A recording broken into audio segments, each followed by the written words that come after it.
اے میرے پیارے اسلامی بھائیوں، اب ذرا غور کیجئے، پیارے آقا مدینے والے مصطفیٰ صلی اللہ علیہ وسلم کا فرمان سنیے۔ میں نے کہا تھا نا میں کچھ کام بتاؤں گا جن میں جلدی کرنی ہوتی ہے۔ نبی پاک فرماتے ہیں 7 چیزوں سے پہلے نیک اعمال میں جلدی کرو۔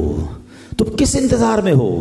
اب وہ 7 چیزیں کون سی ہیں؟ غور سے سنیے۔ آقا فرما رہے ہیں، فرمایا بھلا دینے والی محتاجی آ جائے، یا سرکش بنا دینے والی مالداری آ جائے، یا تمہیں کوئی مرض لاحق ہو جائے، یا عقل زائل کرنے والا بڑھاپا آ جائے، یا اچانک موت آئے، یا دجال ظاہر ہو جائے، یا قیامت قائم ہو جائے، اور قیامت سخت مصیبتوں والی بہت کڑوی ہے۔ ترمذی شریف کی میں نے آپ کو حدیث سنائی ہے۔ کیا کمال کی باتیں! یہ 7 چیزیں کیسی ہیں؟ غور کریں۔ آدمی کیا کرتا ہے؟ کل کر لوں گا، تھوڑے دنوں بعد کر لوں گا۔ کبھی تنگ دستی آ جاتی ہے، اچانک پیسے چلے جاتے ہیں، کوئی نقصان ہو جاتا ہے، اب بندہ مال کمانے میں مصروف ہو جاتا ہے، قرضے اتارنے میں مصروف ہو جاتا ہے، اب اسے نیکی کرنے کا ٹائم ہی نہیں ملتا۔ بلکہ بعض اوقات پیسے ہوتے ہیں، لوگ کہتے بھی ہیں اللہ نے بہت دیا، کوئی اللہ کا گھر بنا دو، کوئی نیکی کا کام کر لو، بس تھوڑے اور ہو جائیں پھر خرچ کروں گا، اور تھوڑے دنوں بعد وہ سارے ہی چلے جاتے ہیں۔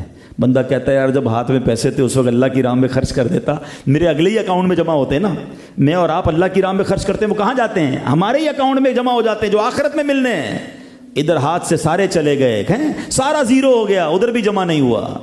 تو مالداری فقیری سے پہلے، محتاجی سے پہلے کر لو توبہ، آخرت کی تیاری کر لو، آقا فرما رہے ہیں۔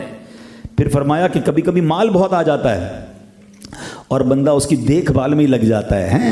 مال بھی بعض لوگوں کے لیے آزمائش بن جاتا ہے۔ غریب تھے تو ٹھیک تھے، پیسے والے ہوئے تو ٹینشنیں آ گئی ہیں، اغوا کرنے کا ڈر ہے، مال کوئی دبا کے بیٹھا ہے، اس کی ٹینشن میں بیمار ہو گئے۔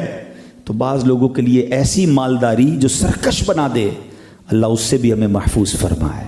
پھر فرمایا تمہیں کوئی مرض لاحق ہو جائے، بندہ بالکل صحت مند ہوتا ہے، نیکیاں نہیں کرتا، گناہ کیے جا رہا ہے، اور پھر ایسا لاغر ہو جاتا ہے کہ پھر کھڑے ہو کے نماز بھی نہیں پڑھ سکتا، ایسی بیماری آ جاتی ہے کہ پھر تلاوت بھی نہیں کر سکتا، پھر سوچتا ہے کاش وہ جب صحت تھی تو اس میں عبادت کرتا نا۔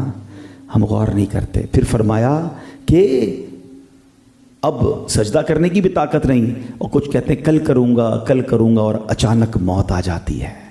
تو خدا را یہ باتیں یاد رکھنے والی ہیں کہ توبہ میں جلدی کرنا ہے۔ اللہ نے زندگی دی ہے، زندگی سے فائدہ اٹھائیں، صحت دی ہے، صحت سے فائدہ اٹھائیں، اللہ نے مالداری دی ہے، مالداری سے فائدہ اٹھائیں، اللہ نے اگر جوانی دی ہے تو اس سے فائدہ اٹھائیں۔ اعضاء سلامت ہے نا۔ اب پوچھیں کئی ایسے بزرگ ہیں، ابھی رمضان آئے گا، ہم نے ایسے لوگ دیکھے رو رہے ہوتے ہیں کہ آج ہمت ہوتی ہم بھی روزے رکھتے، ہم بھی کھڑے ہو کے تراویح پڑھتے ہیں، کیونکہ وہ عبادت گزار تھے، ان کو عبادت یاد آ رہی ہے۔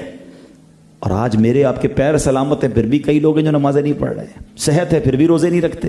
تو اس بار ایسا نہیں کریں گے انشاءاللہ۔ ہم ان 3 مہینوں کو ایسے